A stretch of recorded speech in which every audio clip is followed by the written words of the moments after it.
Olá, boa noite a todos. Vamos aguardar aqui um tempinho.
Pronto.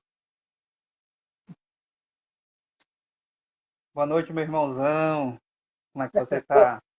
boa noite, paz e bem. Paz e bem. Então, né, a gente tá aqui, tem a Leisa, Le, Leísa, não, desculpa, perdão, é o Leísa Afonso, reverendo Dom Anderson, bispo. Como é que tá, reverendo? Boa noite a todos, sejam todos bem-vindos, né? Estamos por aqui na batalha. E assim, né, Paulo, como é que você tá? Me diga aí as novidades. Estou bem, graças a Deus, na missão, né, na divulgação via online, via web, da evangelização, espiritualidade franciscana, da espiritualidade eremítica urbana, né? E estamos aí, todo tipo de missão.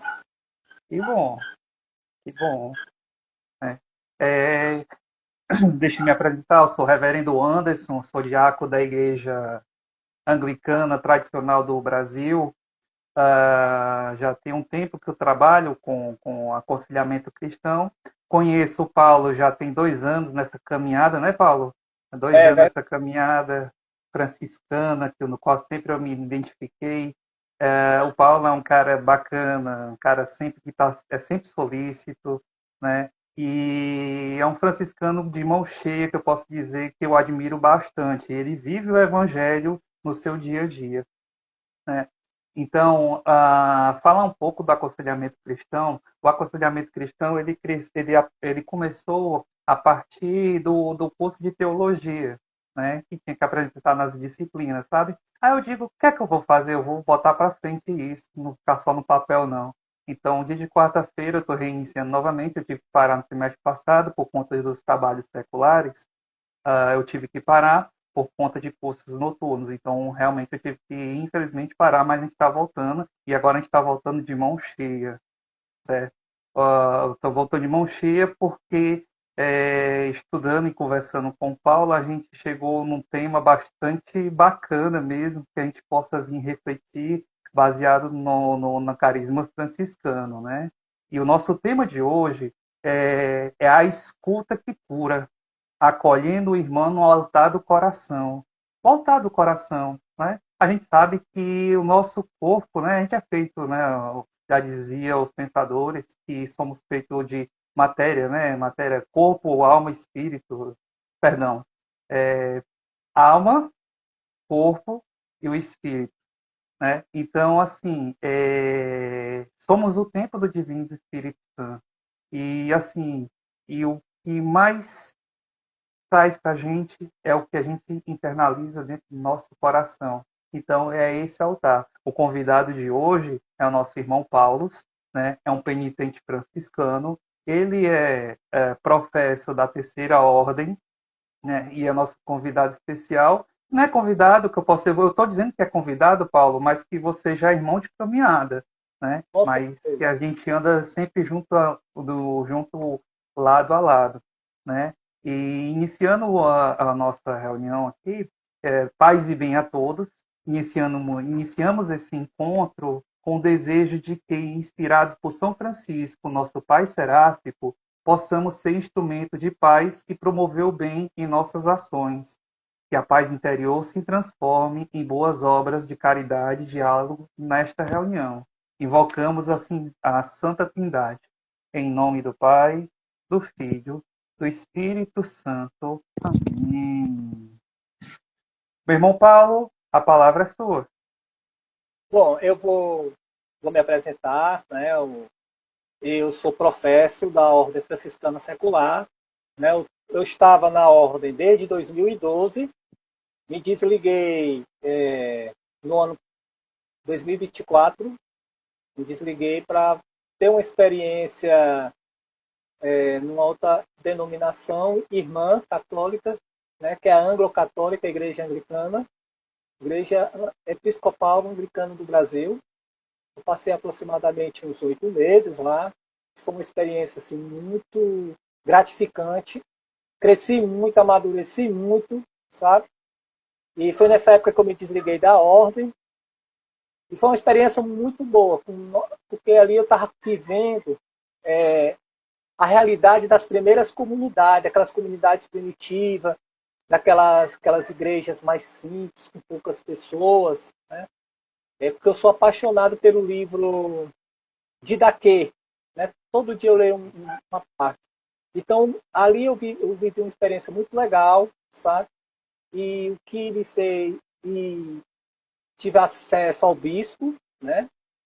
Ele me deu a graça de vivenciar a vida religiosa, que eu não consegui viver na vida católica, né? Lá eu consegui ser um religioso.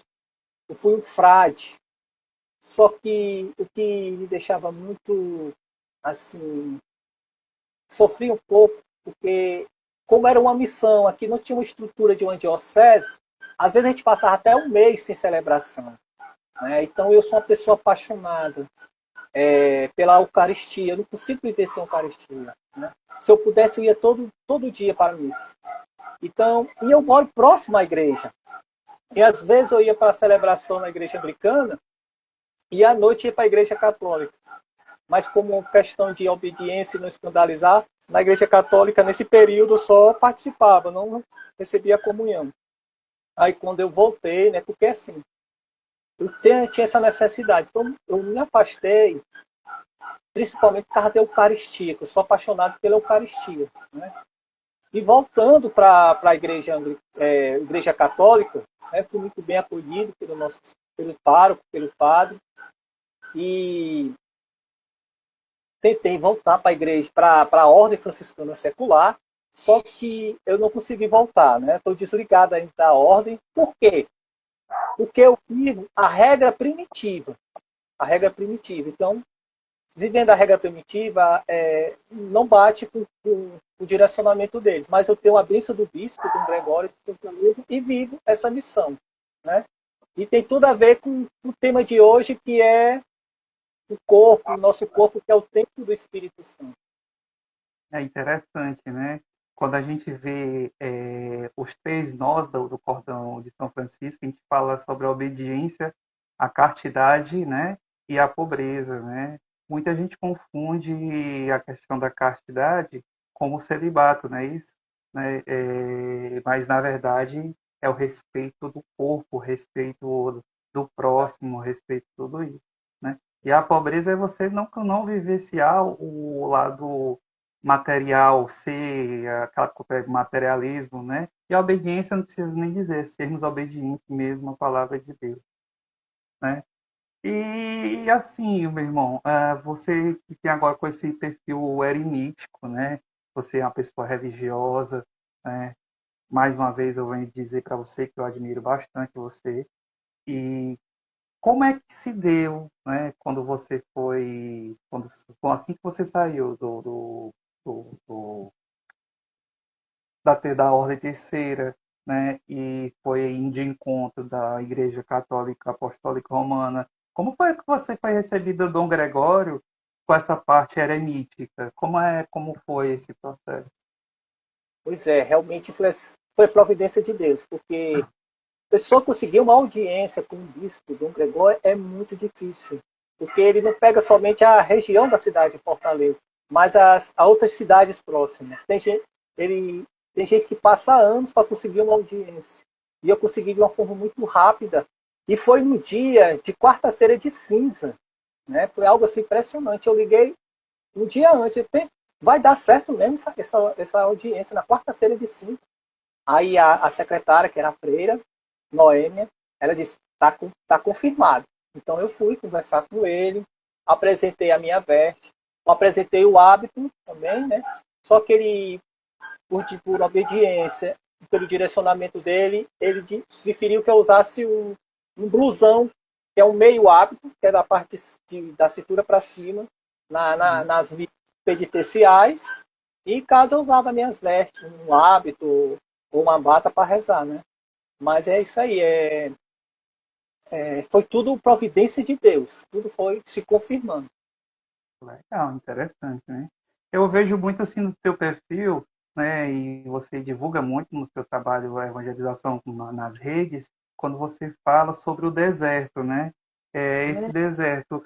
Meu irmão, você poderia explicar a questão desse deserto e como é que seria esse deserto e funcionaria como um hospital, né? Porque assim, no hospital eu entendo quem procura o hospital é quem está doente, né? E esse deserto que você fala, dá uma explicação sobre isso.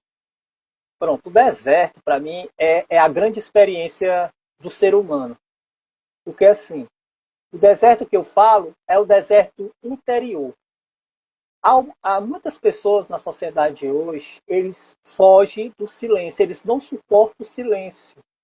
Por que eles não suportam o silêncio? Porque o silêncio, automaticamente, faz ele se confrontar consigo mesmo. E ele não quer se enxergar, porque ele se acha incomodado com o seu jeito. Ele é uma pessoa mal resolvida com o seu interior. Então, quando a pessoa é convidada ao deserto, é ele silenciar, é encarar seus fantasmas, os seus demônios, as suas misérias. Porque se a gente não reconhecer e encarar essa realidade, a gente nunca vai ter a oportunidade de sermos nós mesmos e também de não se encontrar verdadeiramente com Cristo que se faz presente em nós.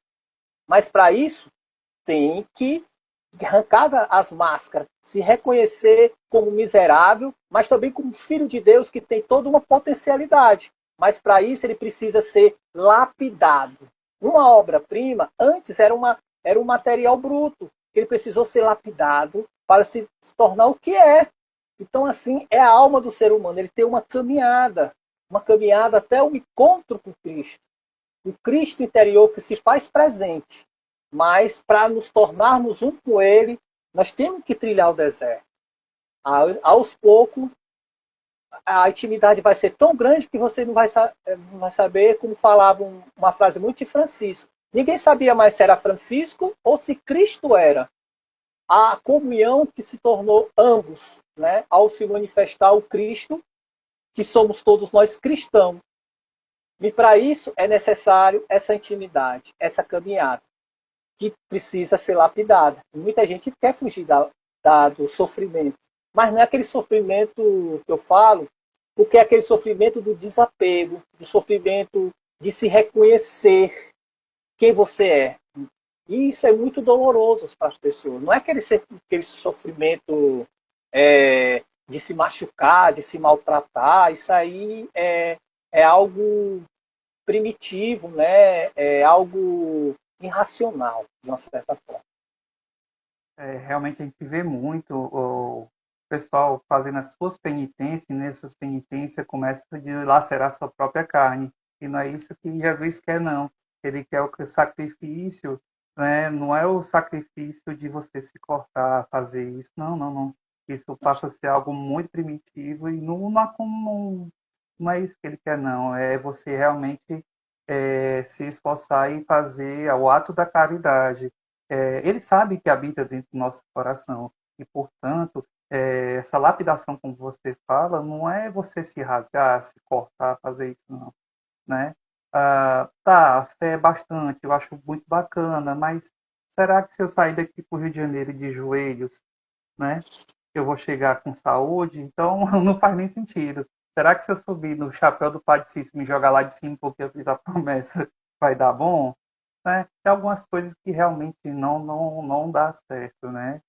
E é interessante que você falou um muito que você tocou é esse esvaziamento, né? O que a gente chama de kenose, né? Como é esse esvaziamento, né? A gente sabe que se numa metrópole que a gente vive, como Fortaleza e outros lugares aí, é tão difícil a nossa rotina, principalmente na nossa parte secular. Você que trabalha na saúde, né? Seu trabalho secular na saúde e eu na educação, a gente sabe o quanto é muito movimentado, as duas áreas muito, né, que posso dizer, agitada, né?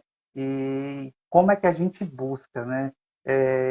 Eu sempre tenho uma barreira de encontrar nos meus horários, meus momentos de oração, mas eu sempre tenho feito, né? E como é esse esvaziamento? Como é que você faz a sua obra dentro da religiosidade secular? Como é que você faz isso, meu irmão? Assim, o esvaziamento para mim é, é o se doar, sabe? Assim, é porque, assim, na minha experiência própria, assim, é o desapego, sabe? E esse desapego foi um processo, sabe? Esse desapego, a gente tem que começar não somente pelo material, mas o desapego é, emocional, sabe? O desapego de certas ideias, porque às vezes as pessoas se tornam escravos de ideias, se tornam escravos da própria religião, se tornam escravos de esporte, né, paixões futebolísticas, políticas partidárias, certas ideologias. Então a pessoa não pensa por si só, né? Ele ele abraça e se acorrenta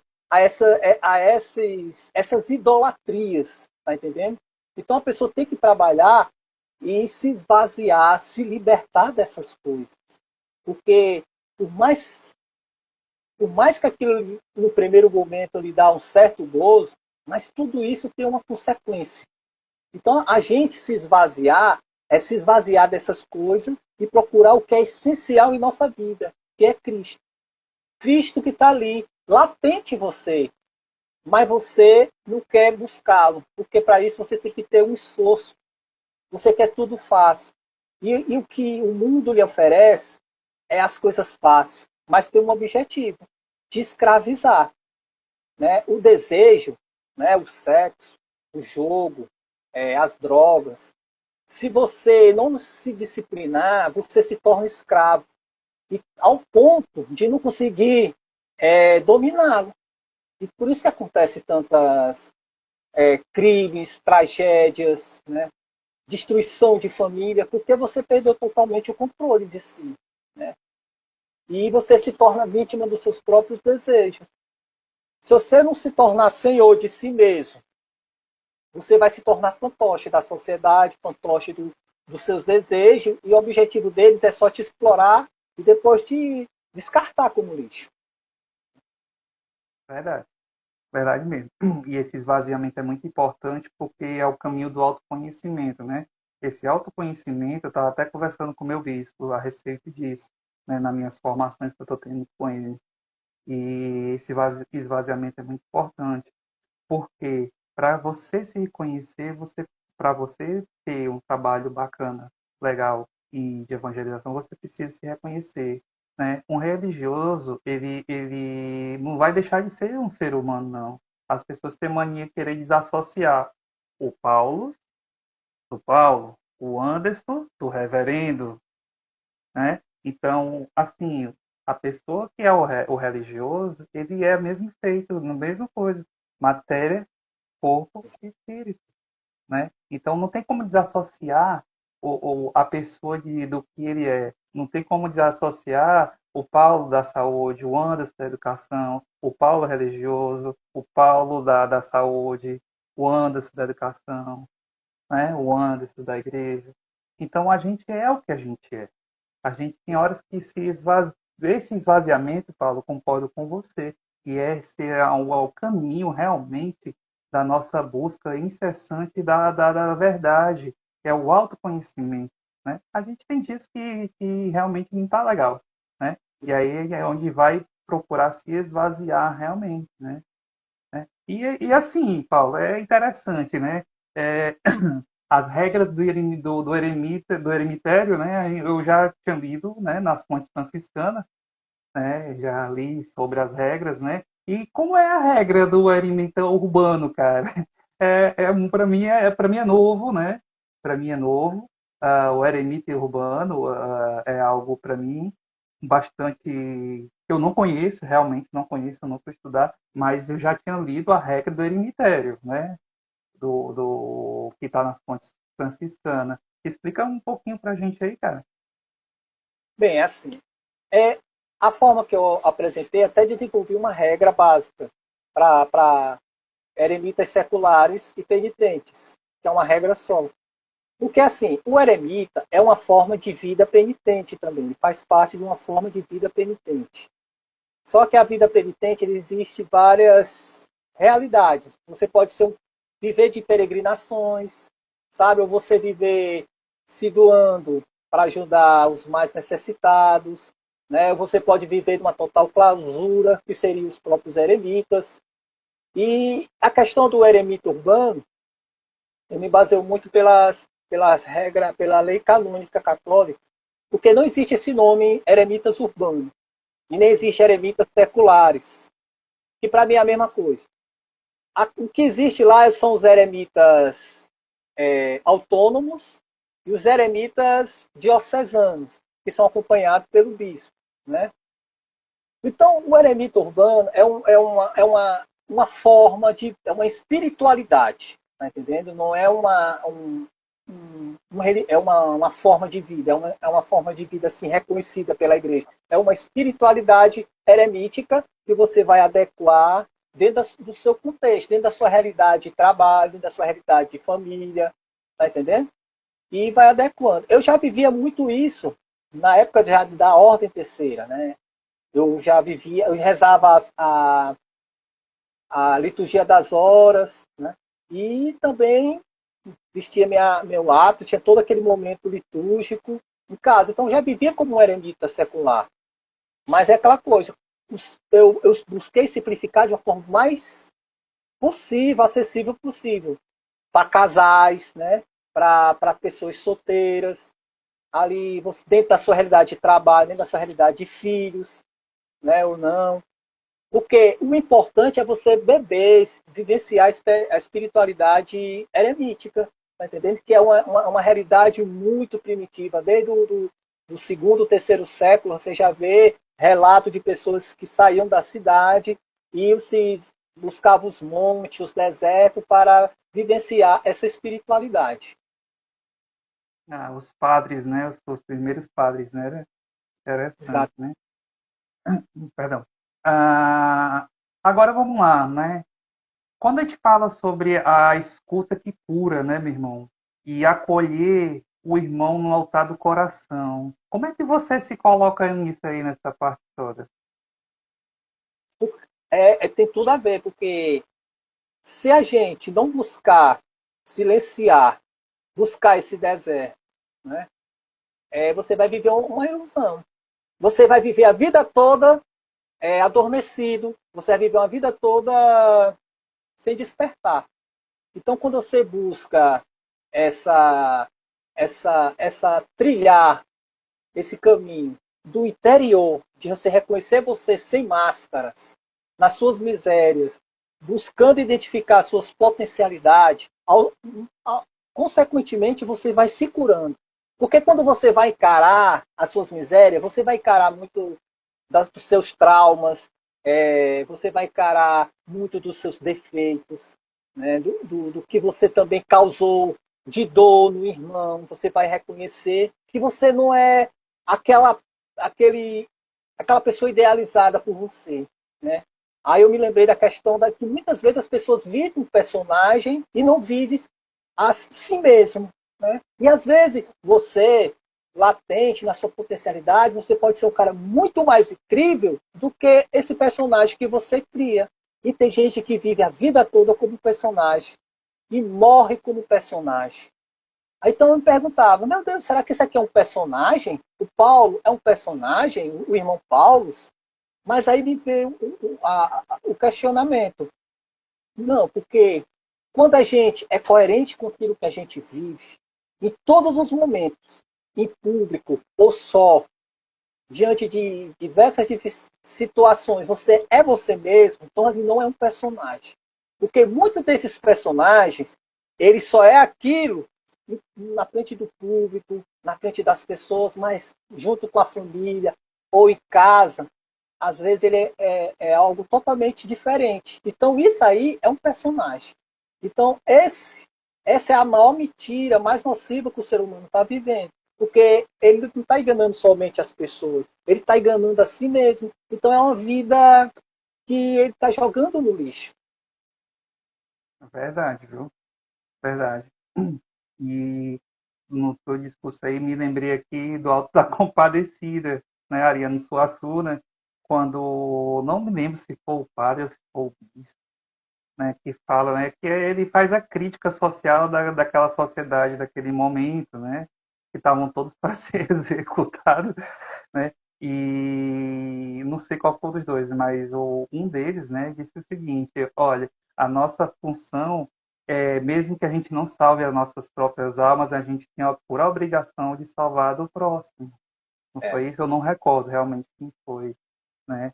Então, quando você fala sobre acolher o irmão no altar do coração, realmente é você se esvaziar, é você se inspirar, procurar sempre estar bem e promover o bem, né, em suas próprias ações. Porque senão passa a ser teatro, e teatro é hipocrisia, né? Porque tem hora que o teatro, o que vai acontecer com o teatro? As cortinas vão fechar, os aplausos vão cessar e a plateia vai sair, vai-se embora.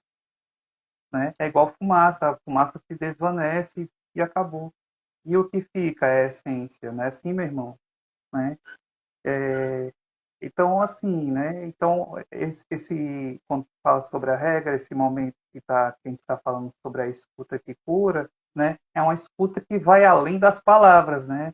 Já dizia São Francisco, né?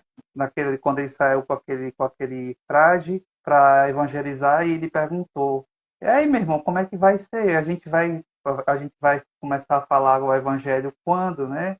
E ele falou: para pregar o evangelho para todas as criaturas, se preciso for utilizar as palavras, né? Então, eu paro e penso quanto, né? Claro, todos nós temos nossos defeitos, todos nós temos as nossas falhas, mas é procurar o melhor da gente, é melhor procurar o melhor da gente, né? E reconhecer que somos falhos, porque só perfeito é só Deus. Não é assim, meu irmão? Você tem, né? Uh, né? O que é que você pode me dizer, irmão Paulo, acerca da escuta, além das palavras? pronto, isso é muito interessante que você falou, porque quando a gente vai se trabalhando, a gente vai se resolvendo. E quando a gente vai se tornando uma pessoa resolvida consigo mesmo, você consegue ter paz. E essa paz, consequentemente, vai ser transmitida às outras pessoas. As pessoas são tocadas pela forma que a gente os trata. Tá entendendo? Eu trabalho com o público. Hoje, eu não trabalho mais na rua como agente comunitário de saúde. Por causa do autismo, comecei a ter dificuldade e trabalho interno. Eu faço Bolsa Família, sabe?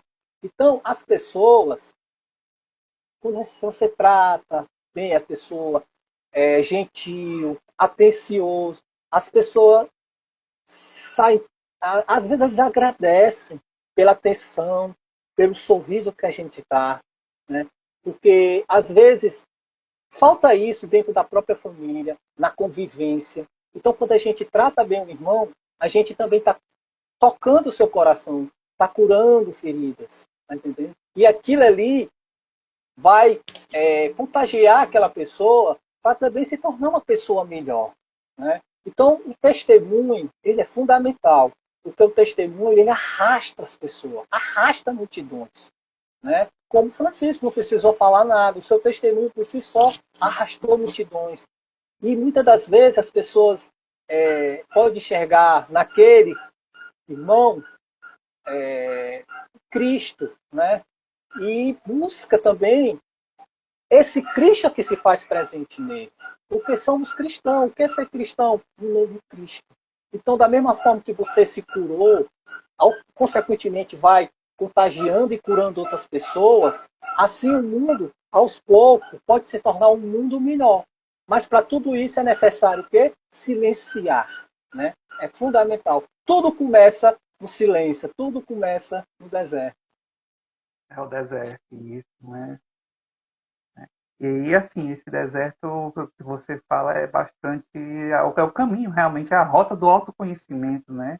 E assim, meu irmão, é, o aconselhamento que você, como penitente, o aconselhamento que você faz, que eu vejo, eu lhe acompanho, vejo que você está indo nas casas, nas famílias, né, fazendo visita. E esse acompanhamento como um ato litúrgico, a gente sabe que assim que a gente se levanta todos os dias, é uma liturgia, né?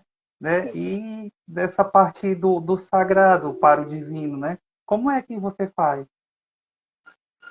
É, é como você falou, a nossa vida é uma vida de oração, né? Uma vida de oração, do acordar ao dormir. Quando você tem intimidade com Cristo, quando você dialoga com a sua própria alma, né? Todas as situações, por mais corrida ou difícil que seja, você tira um aproveitamento daquilo, até nos momentos dolorosos, porque a vida ele é um grande laboratório, né? Porque não adianta você passar a vida toda dentro de um convento ou dentro do seu quarto rezando. O que é que você está fazendo pelo irmão? Né? O que é que você está fazendo da sua própria fé em si? Porque a fé tem que ser testada. Né? A nossa intimidade com Deus a gente tem que ser testada. E isso só é possível convivendo com o irmão. E às vezes, nossos irmãos, às vezes, estão em realidades bem distintas da nossa. Uns estão vivendo em paz, mas outros estão vivendo em conflitos, outros estão vivendo em verdadeiro inferno.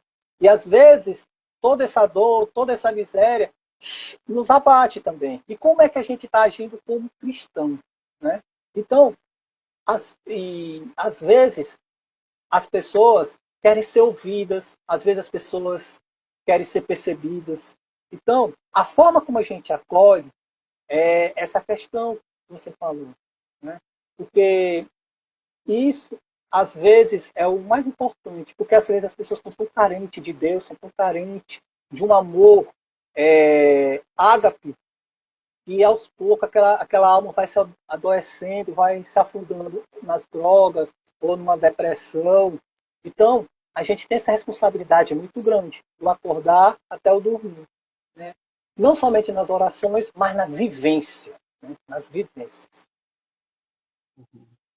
E meu irmão Paulo, assim, para você, né, eu dizer para você, perguntar aqui para você, e para as pessoas que agora temos agora 7 pessoas nos acompanhando aqui, né, onde tem 2 ou mais e Jesus está presente, agora 8, está presente. O que é que você poderia dizer como as pessoas poderiam colocar essa escuta que cura e acolher a palavra desses irmãos e internalizar o coração, o altar do nosso coração? Como é que você poderia falar para essas pessoas uma mensagem para elas? Bem, tudo começa porque é aquela coisa. A gente tem que se trabalhar. A gente tem que ser uma pessoa bem resolvida consigo mesmo.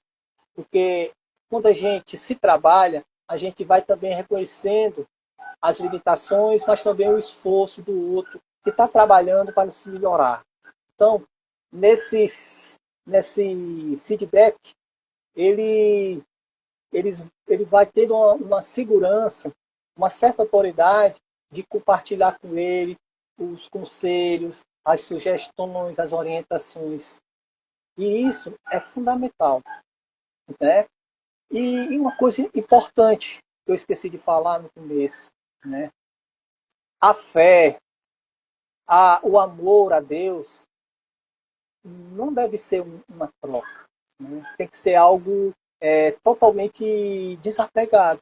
Assim como Jesus foi desapegado, que é o nosso modelo por excelência. A gente não tem que buscar fazer o bem, ajudar o próximo, para querer ir para o céu ou para querer fugir do inferno. O amor tem que ser desapegado, totalmente desapegado. Você não tem que se preocupar com o céu, com o inferno, com salvação. Isso é consequência. Porque se você faz tudo isso pelo teu irmão, porque quer algo troca, ou faz uma promessa e depois vai querer pagar, aquilo ali foi uma troca. E com Jesus não existe troca. Ou você se entrega totalmente, ou você ainda está pelejando em amadurecer a sua fé e buscar, quem sabe lá na frente, essa unidade com o Pai, por intermédio do Cristo. Paulo, tem uma pergunta aqui de um que está acompanhando a gente aqui, que diz assim, ó. Qual o primeiro passo para o perdão? Às vezes eu tenho dificuldade com esse tema. Bem, o perdão, a gente tem que ver duas dimensões, né? Consigo mesmo e com o próximo, né? Tudo tem seu tempo. Tudo tem seu tempo, mas o importante é você fazer a sua parte. Reze. Se foi alguém, reze pelaquela pessoa. Busque enxergar a humanidade daquela pessoa, assim como nós temos a nossa humanidade, com nossas misérias, com as nossas limitações. A gente reze.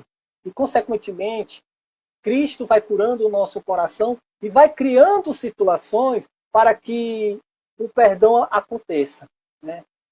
Deus ele cria essas situações. Quando a gente menos espera, o perdão acontece. Mas quando é relacionado a nós mesmos, às vezes, esse perdão às vezes é até mais difícil. Às vezes a pessoa tem mais dificuldade de perdoar a si mesmo, né? Então, a gente tem que se reconhecer que a gente é um ser humano, a gente tem nossas limitações, a gente tem as nossas misérias. Jesus, quando ele começou a missão dele, ele foi ao deserto. Depois, o que aconteceu com ele? Quando ele sentiu fome, é que o demônio atentou. Então, quando a humanidade dele gritou, é que ele foi tentado. Então, a nossa humanidade sempre vai ter algum momento que ele vai gritar em nós. Cristo, quando carregou a cruz, teve um momento que ele caiu. Teve um momento que ele se machucou ali no chão, mas ele se levantou. Quem foi que deu força para ele se levantar? O próprio Deus, o Espírito Santo. Então, nós temos nossas misérias, mas o importante é a gente não se abater com nossas misérias, mas sempre se reerguer, confiando na infinita misericórdia de Deus e vai seguindo a sua via crucis, até chegar ao ponto de se crucificar com Cristo na cruz. E viver por excelência essa verdadeira unidade. Porque quando você se crucifica com Cristo na cruz, ali você se tornou um com Ele. Nada nesse mundo vai te escravidar, nada nesse mundo vai te iludir mais. Porque você e Cristo se tornou uma só pessoa. Assim como ele fala, eu e o Pai somos um. Interessante, viu? Muito emocionante o que você falou. Fez refletir bastante. E me lembrei quando você falou aí a questão do ferido, né? Se a gente for olhar para o fator biológico, todo ferimento tem o seu processo de cicatrização, né? E essa cicatrização não vai deixar de existir e a pele não vai voltar a ser a mesma, né? Mas pelo menos alguma coisa você aprendeu com aquilo, né? E todo processo de cicatrização pode ser ou não doloroso, né? Vai depender de como foi a próprio ferimento, né? Como fala, como eu vou falar, é que às vezes acontece algumas coisas com a gente, para conosco e para com outras pessoas, o que a gente não precisa esquecer e passar uma borracha. Mas a gente precisa, para viver, a gente tem que deixar de lado e continuar a nossa caminhada, né? Porque o erro dos outros, ok, né? A gente pode, nessa caminhada, a gente tem que fazer o quê? É como você falou, esse deserto que a gente vai em busca do nosso próprio autoconhecimento, né? É pedir perdão, é pedir desculpa e se reconhecer como tal, não é isso, meu irmão? Né? E o único caminho que é verdade e vida, como o nosso ouvinte que está aqui acompanhando a gente, está dizendo verdade, caminho verdade, Cristo é o caminho, Cristo é o caminho, a verdade e a vida, né? E a gente está aqui, gente, uma boa noite para quem chegou, a gente está com o irmão Paulo, é um penitente franciscano, professo da Terceira Ordem, ele é um eremita urbano, né? E que está aqui conosco, já conheço ele já há quase 2 anos, é um franciscano de mão cheia que eu posso dizer que é um exemplo que tenta seguir, né, os caminhos realmente de Cristo, né, no carisma franciscano, né, através das obras de caridade, diálogo, evangelização. Então, o meu irmão Paulo está aqui hoje colaborando com a gente, né? Espero ter mais vezes aqui conosco, né? Essa primeira live aqui desse podcast, né, no perfil da Missão Anglicana São Francisco, né, no qual eu estou à frente nesse momento, né? E é um processo mesmo de evangelização, né? É o ecumenismo, mas acima de tudo é todo mundo andar de mãos dadas, sem fazer nenhum tipo de diferença, nenhum tipo de acepção. E São Francisco, quando foi junto para poxa vida, Paulo, foi o Sudão, não, como é que chama? O Sultão, né? Ah, Ele foi lá e foi bem recebido, não é? boa. Então, é isso que a gente está aqui, é caminhar de mãos dadas, indiferença de qualquer, desculpa, independente de qualquer coisa, a gente é cristão, a gente é irmão em Cristo, a gente sabe que o irmão erra, eu erro, você erra, mas acima de tudo a gente tem que procurar mesmo o autoconhecimento e pedir perdão e rezar para todos nós, né? Então, meu irmão Paulo, você quer fazer as suas considerações finais, meu irmão? Pronto. Eu queria fazer uma divulgação do meu canal no YouTube, que é o Partilha Franciscana, né? Eu convido a vocês. É um canal que já tem um bom tempo. Eu comecei esse canal quando ele era da Ordem Franciscana Secular, né? Mas tem muitos vídeos novos, atualizados, tem vídeos curtos também. E é uma das ferramentas que eu utilizo para evangelizar, né? Eu também tenho os Instagram, tem uma Partilha Franciscana e o Eremita Urbano. E por aqui eu estou fazendo a missão, né? Rezo o texto nas casas. Eu estou pensando se eu vou voltar ou não a ensinar no Crisma de adulto ou vou para o Crisma de jovem, né? Estou em discernimento. Mas a catequese sempre teve enraizado em mim desde que eu me engajei em 2000.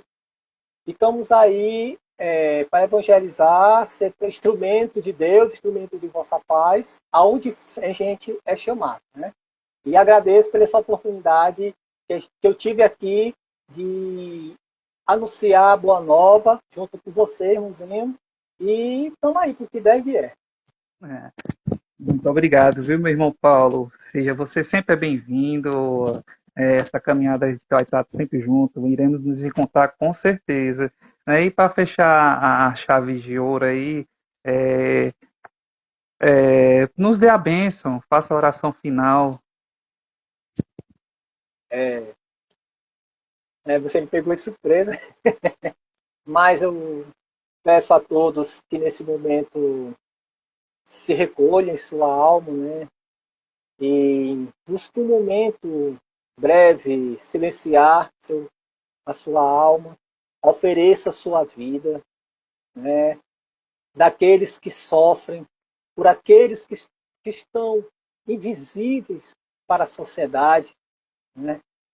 E que juntos rezemos a oração que o nosso Cristo amado Senhor nos ensinou. Pai nosso que estais no céu, santificado seja teu nome, venha a nós teu reino, seja feita a tua vontade, assim na terra como no céu. O pão nosso de cada dia nos dai hoje, perdoai as nossas dívidas, assim como nós perdoamos nossos devedores. Não deixei-nos cair em tentação, mas livra-nos do mal. Amém. Amém. Boa noite a todos.